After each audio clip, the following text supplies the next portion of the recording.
pejuang si pencatat, selamat pagi, selamat datang di Empo Studio bersama saya Dewanti.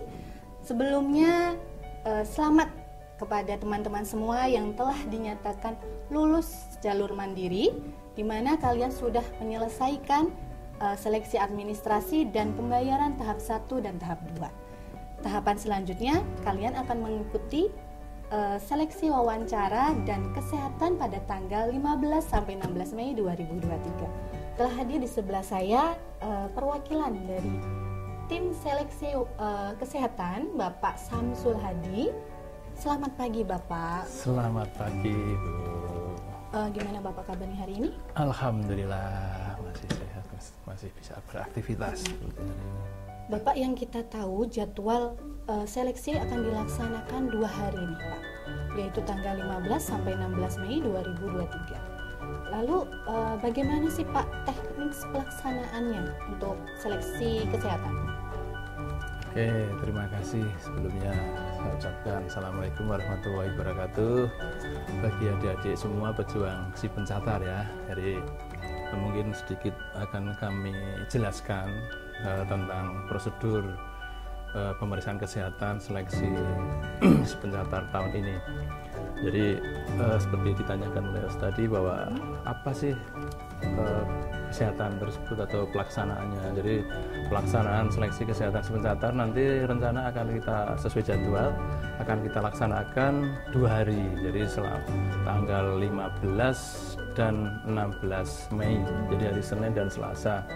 Mungkin adik-adik semua bisa lihat di jadwal yang sudah diumumkan. Jadi jangan sampai keliru nanti tanggal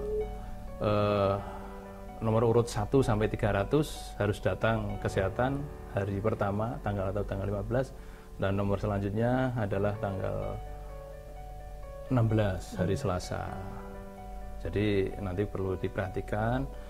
Terus selain itu juga untuk persiapannya adik-adik juga harus membaca pengumuman bahwa ada beberapa formulir-formulir yang harus di-download, di-print nanti sebagai tiket untuk melakukan pemeriksaan kesehatan. Ada surat pernyataan SPTJM tentang buta warna yang ditandatangani bermeterai 10.000 dan harus mengetahui orang tua. Selain itu juga ada surat pernyataan bahwa Anda semua mau atau bersedia untuk dilakukan pemeriksaan.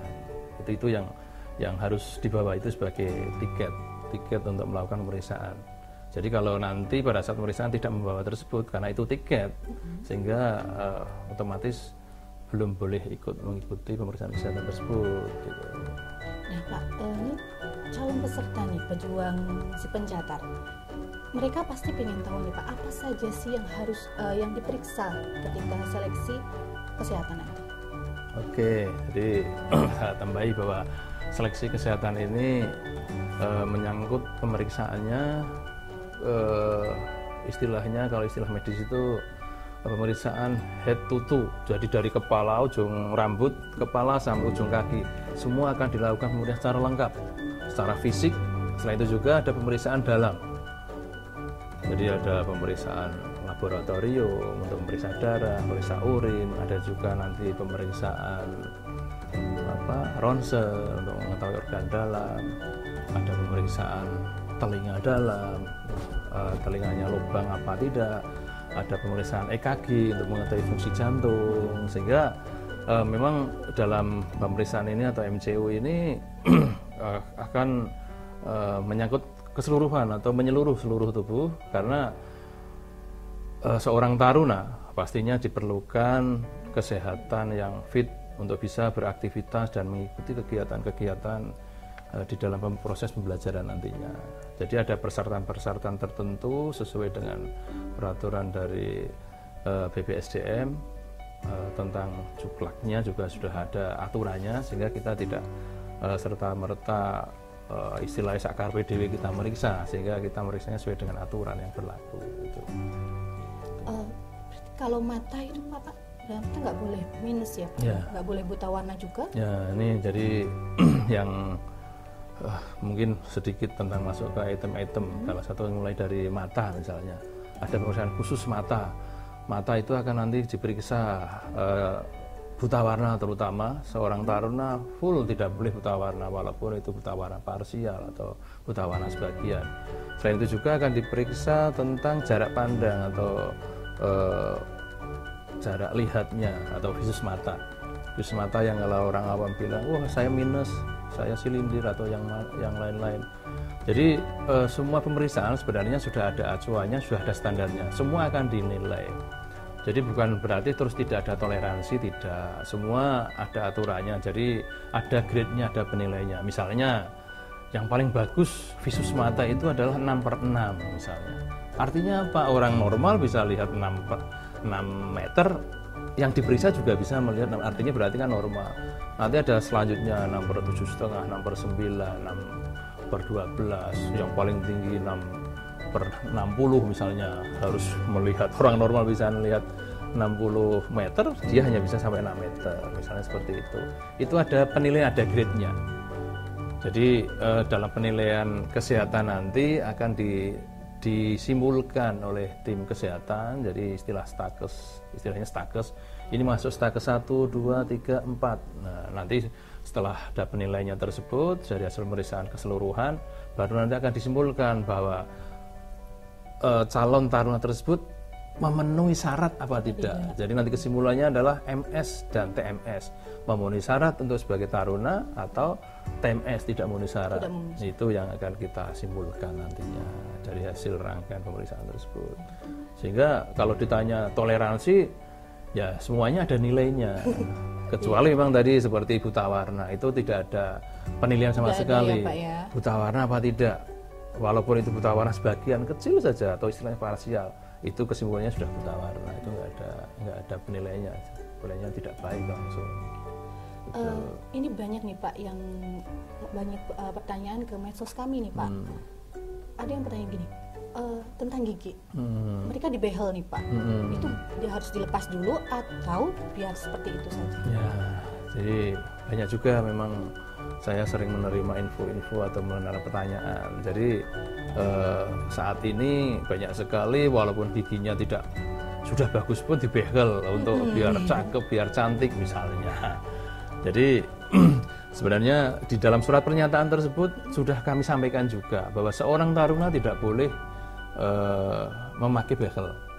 Jadi di pernyataan tersebut ada poin yang menyatakan bahwa misalnya saat ini adik-adik semua ada yang memakai behel, itu misalnya nanti diterima misalnya, itu ada pernyataannya bahwa bersedia melepas behelnya pada saat nanti masuk sebagai taruna. Jadi itu juga ada penilaiannya sebenarnya. Artinya apa? Mengapa mereka kok dipasang behel? Itu ada kelainan apa tidak? Kalau saya pribadi, misalnya saya sebagai orang yang akan diperiksa, ya saya tidak akan mengundang pemeriksa untuk memeriksa hal-hal yang sedetail itu. Kalau orang sudah kelihatan pakai behel, pasti akan dilihat ini kelainannya di mana, akan dicari-cari, akan dicari beneran.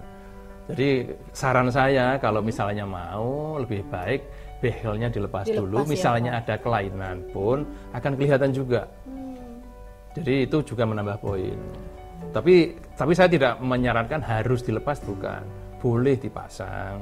Cuman saran saya kalau bisa dilepas sehingga penilaiannya itu. Jadi tadi saya sampaikan di depan tadi, semua yang kita periksa itu ada penilaiannya. Itu bisa menentukan nanti stakesnya. Orang yang dikatakan stakes 1 berarti full, tidak ada kelainan sama sekali. Tapi kalau seperti itu, dia sudah pasang behel, berarti artinya ada apa-apa. Walaupun yang lainnya sehat semua dan giginya sekarang sudah baik, tapi dia masih pasang behel. Pasti pemeriksa akan merasa, itu ada kelainan walaupun sedikit. Itu tidak jadi stakes 1 lagi. Kalau untuk kaki O, Pak, boleh lanjut atau enggak itu? Kaki O, kaki X, gitu kan. Semua tadi ada penilaiannya.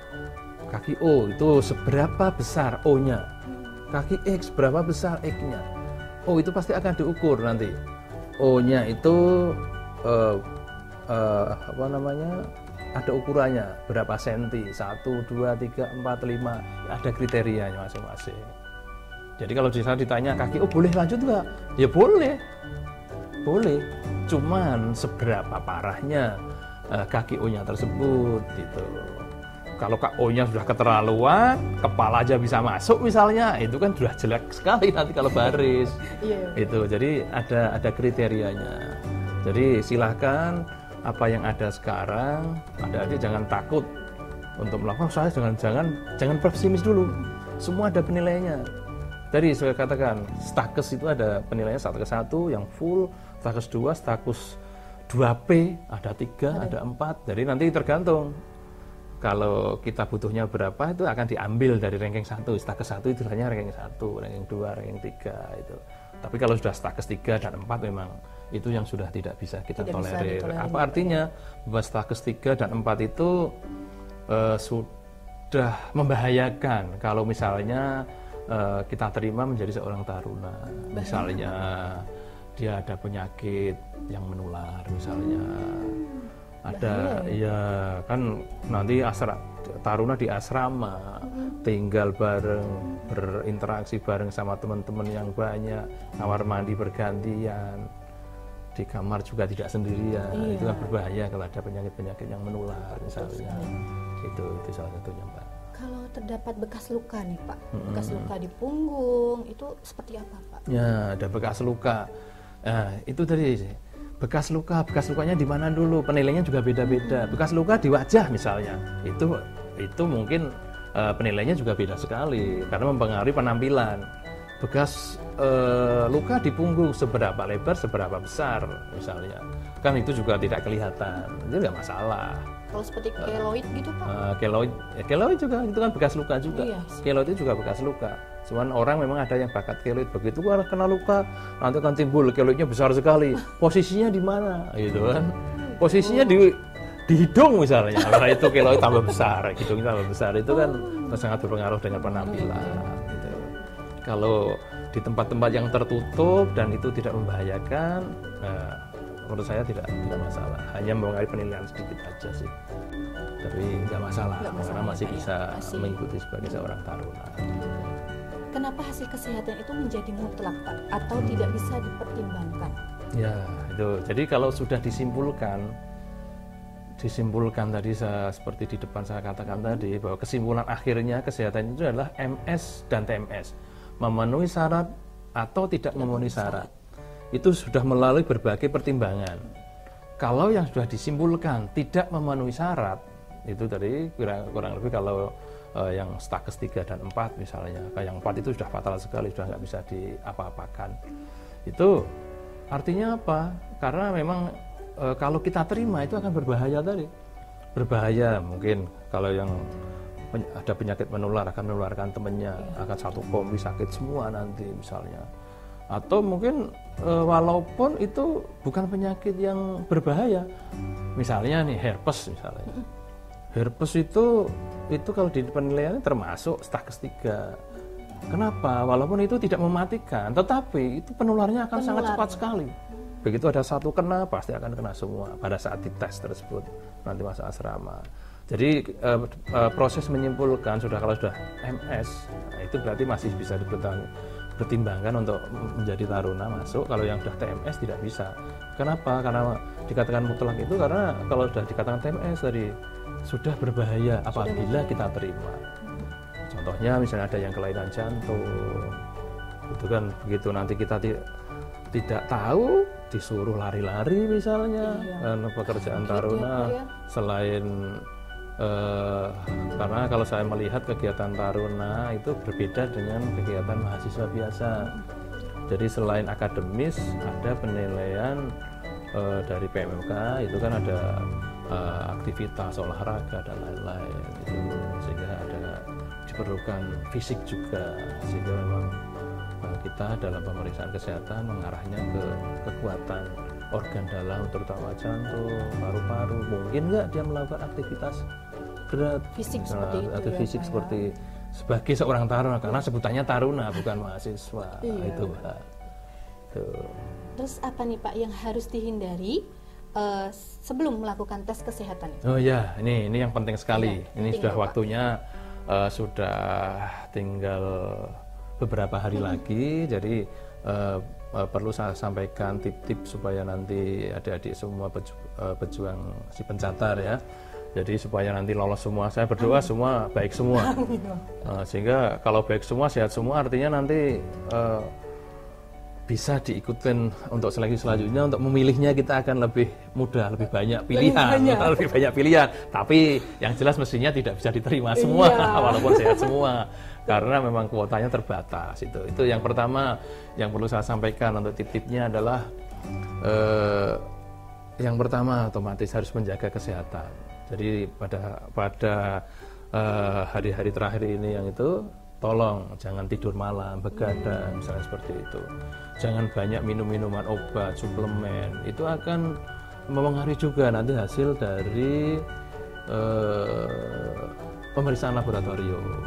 Itu jadi tolong jangan, kalau memang tidak perlu sekali, jangan kebanyakan minum suplemen, minum obat, walaupun apapun obat itu juga akan berpengaruh pada sirkulasi di fungsi hati dan ginjalnya. Karena di dalam pemeriksaan laboratorium ini juga ada pemeriksaan ginjal, pemeriksaan hati, OTPT, ada ureum, kreatinin gitu. Jadi itu yang pertama. Yang kedua, yang sekarang banyak saya lihat nih, anak-anak sudah kecanduan HP misalnya, main game kemana-mana, selalu pakai headset misalnya. Itu juga akan berpengaruh nanti pada saat pemeriksaan audiometri atau tajam pendengaran.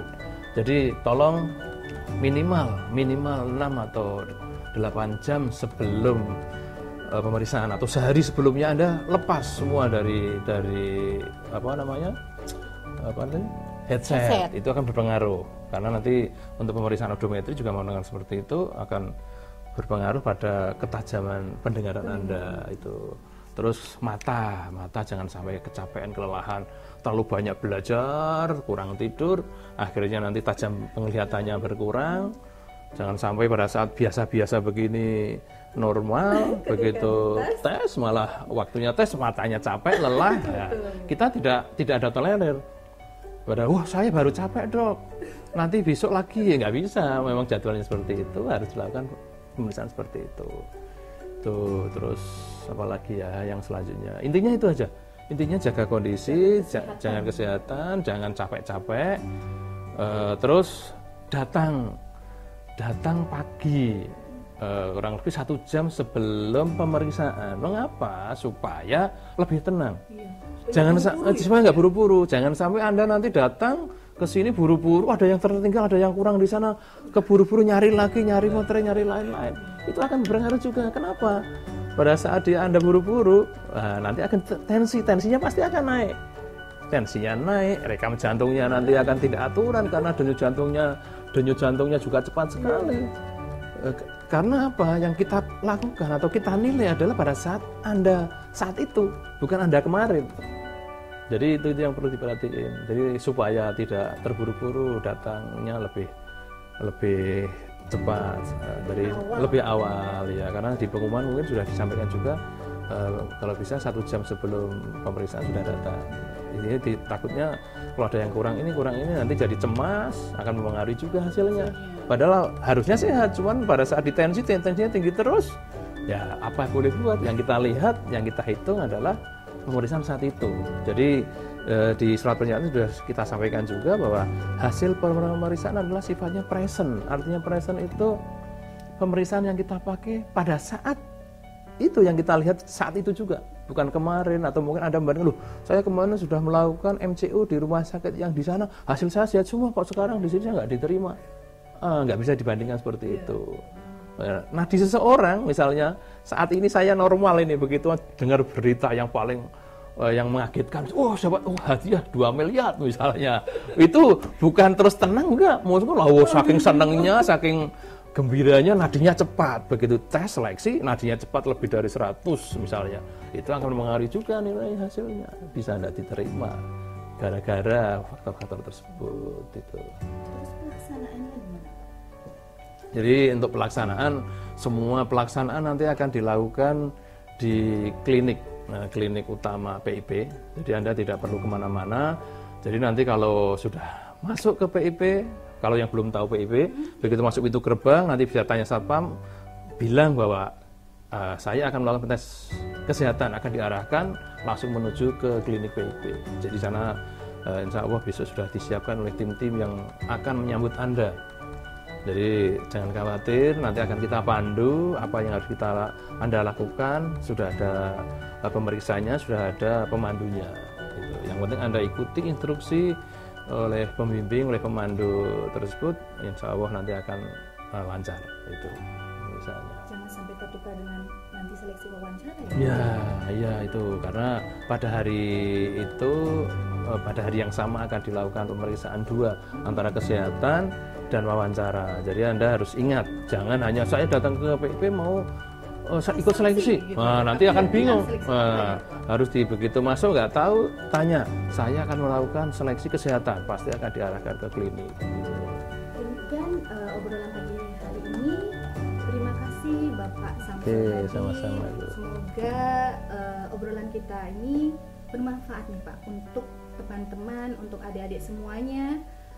Pejuang si pencatar dalam menghadapi seleksi kesehatan Ya. pada tanggal 15 sampai 16 Mei 2023. Oke. Terima kasih, semoga kita ketemu lagi Bapak. Oke, siap. Terima kasih. Salam sukses buat adik-adik semua pejuang si pencatar. Semoga sukses dan lancar besok pemeriksaannya. Amin. Baru saja kita hadirkan narasumber terkait seleksi kesehatan. Nah, selanjutnya di sebelah saya sudah hadir koordinator wawancara tahun ini, yaitu Bapak Joko Sulistianto, yang akan membantu teman-teman semua mempersiapkan seleksi wawancara pada tanggal 15 sampai 16 Mei 2023. Kayaknya nggak perlu lama-lama lagi ya, kita langsung ngobrol aja dengan koordinator wawancara, yaitu Bapak Sulistianto, di mana sebagai koordinator tahun ini. Langsung aja ya, selamat pagi Bapak. Selamat pagi Mbak Dewanti. Gimana Bapak kabarnya hari ini? Alhamdulillah baik. Bapak mungkin banyak nih di luar sana teman-teman mempertanyakan apa sih yang harus dipersiapkan untuk seleksi wawancara besok. Oke, baik. Terima kasih Mbak Dewanti ya. Bagi teman-teman yang seleksi wawancara itu sebenarnya kan kita cuma untuk menggali potensi dari calon taruna itu sendiri Mbak ya. Jadi kita menggali gimana minatnya mereka, kita mau mengetahui latar belakang dan perilaku atau kepribadian mereka, sehingga pada saat teman-teman ini besoknya tentunya akan menjadi taruna PIP Semarang ini sudah mengetahui nih gambaran dan tidak kaget, karena kita ketahui Mbak ya, adik-adik ini kan mungkin masih ada SMA, mungkin kehidupannya masih ikut orang tua, masih masih dunia luar. Nah pada saat nanti mereka masuk di asrama, tentunya akan terikat suatu peraturan di PIP Semarang ini. Jadi kita sebenarnya mau menggali potensi itu. Itu sih Mbak ya. Terus teknis pelaksanaannya seperti apa? Simpel aja teknis pelaksanaan sih, kita laksanakan di hari Senin ya, di hari Senin, dan sesuai dengan yang diumumkan itu dimulai pukul 7 Mbak 7 ya. sama. Tetapi karena kita membutuhkan persiapan, absensi, maka diharapkan itu calon peserta wawancara ini tuh datang lebih awal. Jadi at least mungkin 1 jam sebelum kegiatan itu dimulai. Jadi sekitar mungkin jam 6 kami dari panitia pun sudah menyiapkan tim kami, jam 6 sudah standby di on stage untuk mengarahkan mereka memulai kegiatan wawancara ini. Ya, mungkin datanya harus awal ya Pak, supaya Ya, mereka ada tidak awal. gugup gitu ya. Betul, jadi kita butuhkan itu fresh and relax gitu Mbak ya. Jadi kalau mereka datanya terlalu mepet, itu nanti akan mempengaruhi, sesuai dengan pengalaman tuh mempengaruhi dari hasil wawancara itu tersendiri. Jadi kalau mereka datang lebih awal, nanti kita udah siapkan juga tim-tim yang kita tempatkan di area-area khusus itu akan smooth, dan saya yakin kalau semuanya berjalan mereka akan mengikuti wawancara dengan lancar juga. Kira-kira boleh nggak nih Pak, spill sedikit aja pertanyaan apa sih biasanya yang diberikan nih oleh tes penguji penguji gitu Pak? Aduh, ini Boleh nggak sih Pak? kisi-kisi nih Sedikit ya. aja mungkin Ya. boleh kali ya kasih ke teman-teman semua.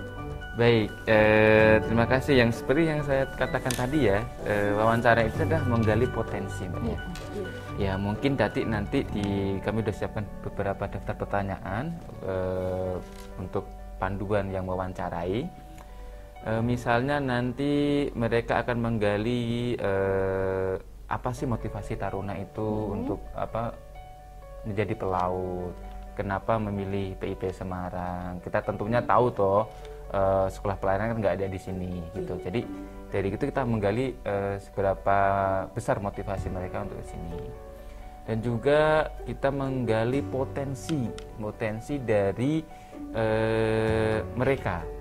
Dalam artian bukan cuma potensi akademik, mungkin dari segi penguasaan bahasa asing, mungkin dari segi potensi di luar akademik. Itu jika ada itu kita mendapatkan itu, maka itu akan menjadi nilai positif atau nilai tambah untuk wawancara ini. Tentunya sangat membantu dalam penilaian final nanti si calon taruna ini gitu.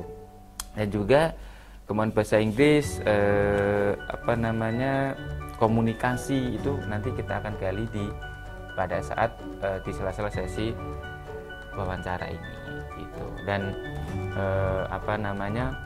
kita juga ingin tahu nih, sekarang kan generasi sekarang ini kreativitas, ide, inovasi, gagasan ini kita juga sangat membutuhkan, dan di dunia kerja pun membutuhkan hal ini. Jadi maka kita tolong untuk calon adik-adik taruna ini utarakan aja atau tunjukkan aja inovasi atau ide atau konsep, misalnya yang membangun, atau misalnya konsep atau ide yang inovasi yang kreatif itu disampaikan aja, nanti akan menjadi nilai tambah buat kami. Itu sih yang yang akan kita gali pada saat wawancara tadi. Jadi tolong mungkin adik-adik ya, jangan terlalu sepaneng, rileks aja ya kan, datang dengan tepat waktu sesuai dengan kita jadwalkan, dan mengikuti kegiatan wawancara itu dengan semangat dan kesiapan yang sudah disiapkan tentunya dengan baik, sehingga saya yakin bisa melewati fase wawancara ini dengan baik juga. Tentu gitu. juga dengan jaga kesehatan ya Pak pastinya. Iya tentunya. Nanti gitu. ketika wawancara pas nggak sehat, dia pingsan lagi. Gitu ya Pak, betul. Ya. Tentunya wawancara ini kan kita bagi jadi dua hari ya, Dik ya. 2 hari, jadi hari pertama itu mereka ngikutin tes kesehatan, dan di hari keduanya mengikuti tes wawancara. Nanti sebaliknya juga ada mungkin sebagian yang wawancara dulu dari pertama, hari kedua guru kesehatan. Tentunya selambi menyiapkan untuk tes kesehatan, maka adik-adik juga dimohon untuk menjaga kesehatannya itu. Dan tak kalah lagi pentingnya nih Mbak Guru saya sampaikan nih. Apa nih Pak? Mereka itu datang tadi ya sesuai dengan jadwal dan dengan motivasi, dan harus berpenampilan yang menarik, dalam artinya rapi ya, gitu ya. Jadi dari kita pertama wawancara itu kan dari penampilan, performance dari mereka ya. Jadi kalau mereka udah rapi,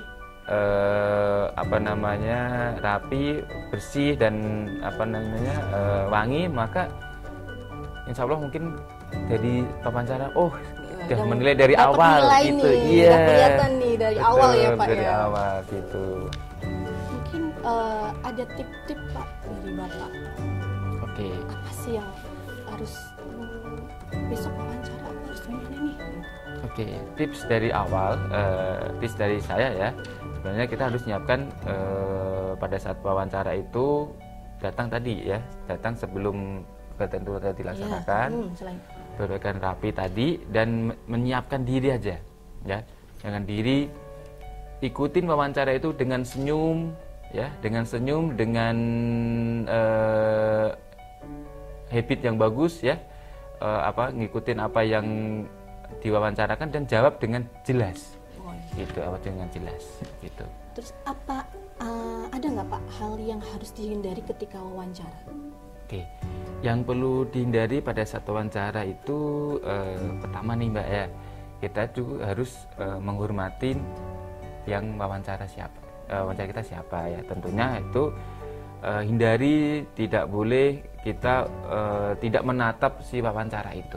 Berarti harus kayak kita nih Pak, ya, depan face to face kayak gini. gini, betul. Jadi jangan sampai mengabaikan atau yang nanya ke kita, tapi kita jawabnya lihatin sini, itu tidak boleh. Nggak boleh, Pak. Terus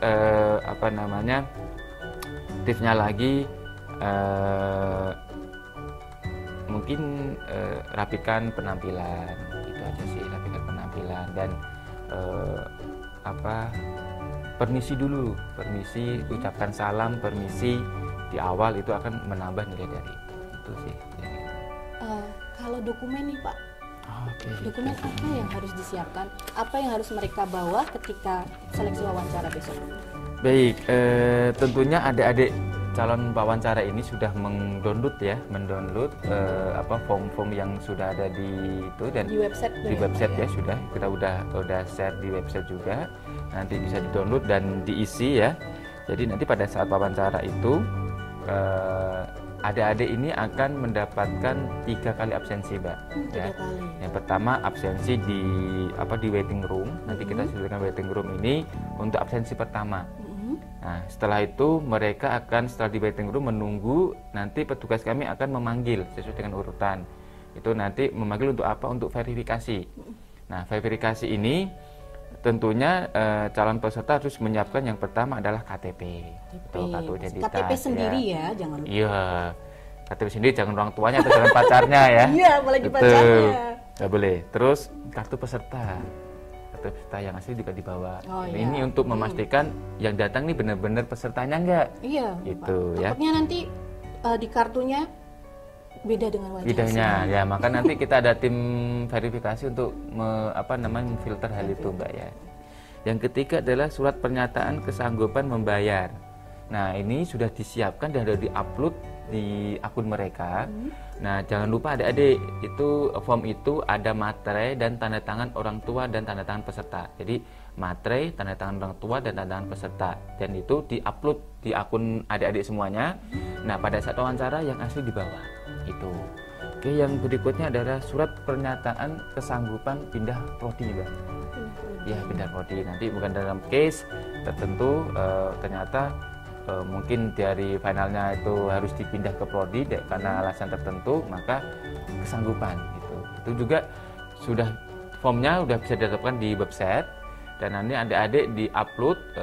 Sebelum di-upload jangan lupa tanda tangan orang tua pakai materai dan tanda tangan adik juga ya. Jadi adik di-upload di akun masing-masing, Mbak ya.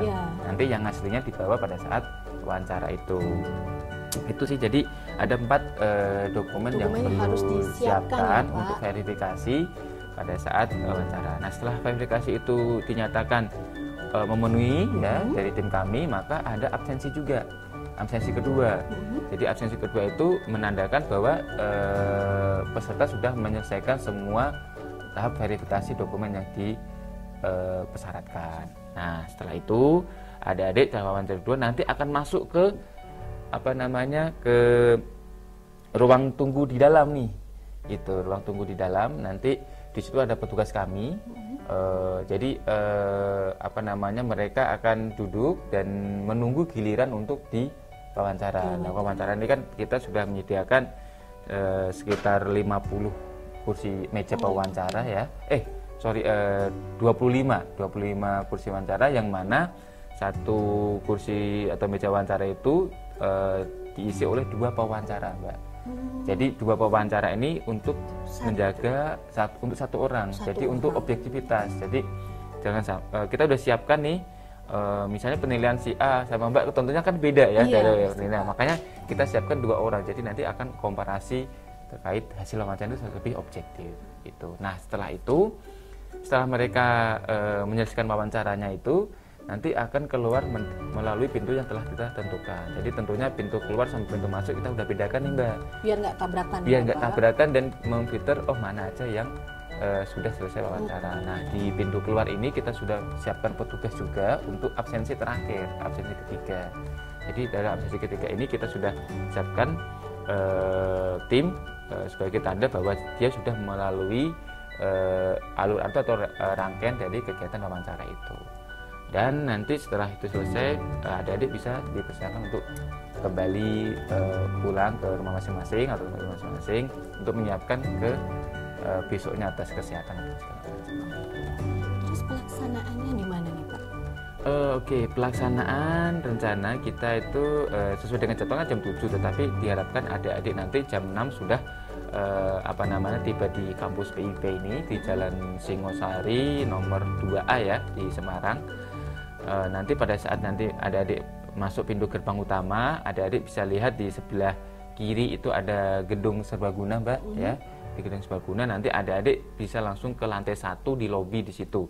Nanti tim kami sudah standby dari jam 6. Tim kami sudah standby untuk menerima adik-adik semuanya. Jadi pada saat hari itu cuma ada 2 kegiatan, yaitu seleksi wawancara dan seleksi kesehatan. Nanti mungkin ada yang mengarahkan, oh saya nomor segini sampai segini, nanti kesehatan sebelah sana. Jangan salah ya, nanti kalau kesehatan lurus saja, tapi kalau wawancara nanti belok kiri. Itu jadi di gedung Serbaguna. Gedung Serbaguna Balai Mas Pardi. Balai Mas Pardi di lantai 1. Gitu. Terus berpenampilan rambut itu Pak, rambut boleh nggak secara atau harus dipotong atau harus gimana? Ya, tadi ini merupakan tips tambahan ya Mbak ya, tips tambahan ya. Tentunya nanti kalau willing menjadi taruna itu kan berpanggilan taruna, tetapi sekarang mungkin diharapkan rapikan rambut, mungkin kalau yang laki-laki mungkin rapikan kumis dan jenggot kayak gitu, dan tentunya mungkin ya kita harapkan bersih rapi dan berpenampilan yang bagus gitu. Untuk wawancara nih Pak, dari internal atau ada dari eksternal? Kami tim wawancara semua itu adalah dosen-dosen yang mengampu atau mengajar di PIP Semarang. Semua dari internal, ada yang dari top manajemen kami, ada yang dari dosen senior, mungkin dosen-dosen yang lain pun udah kami siapkan untuk memberikan atau memberi wawancara kepada mereka. Jadi tadi untuk menjaga objektivitas hasil dari wawancara tersebut, kami mensiasatin setiap wawancara itu terdiri dari 2 orang pewawancara. Jadi biar nilai objektifnya bisa lebih terjamin ya Mbak ya, dan tentunya tidak ada komplain nanti ke depannya, oh Bapak ini kayaknya ada mungkin masalah pribadi, mungkin tetangga saya dan segala macam. Tetapi kan tentunya kalau ada komparasi dengan yang lain, otomatis hal itu bisa ditepis. Tapi mereka pasti profesional ya Pak ya? Tentunya pasti. Kita kita jamin, dan mereka ada profesional tanpa melihat background atau latar belakang yang si wawancara itu. Semoga teman-teman semua mengerti apa yang kita bahas tadi ya, mengobrol tadi. Semoga dapat teman-teman semua dapat menerimanya, dapat menyiapkannya, dapat ketika wawancara nanti, seleksi wawancara nanti kalian sudah siap. Terima kasih Bapak Joko atas ngobrolnya pagi hari ini. Dan buat teman-teman, jangan lupa persiapkan diri kalian untuk seleksi wawancara dan kesehatan pada tanggal 15 sampai 16 Mei 2023. Jangan lupa ya, pelaksanaannya hanya di Kampus Politeknik Ilmu Pelayaran Semarang. Demikian teman-teman obrolan kita pada pagi hari ini.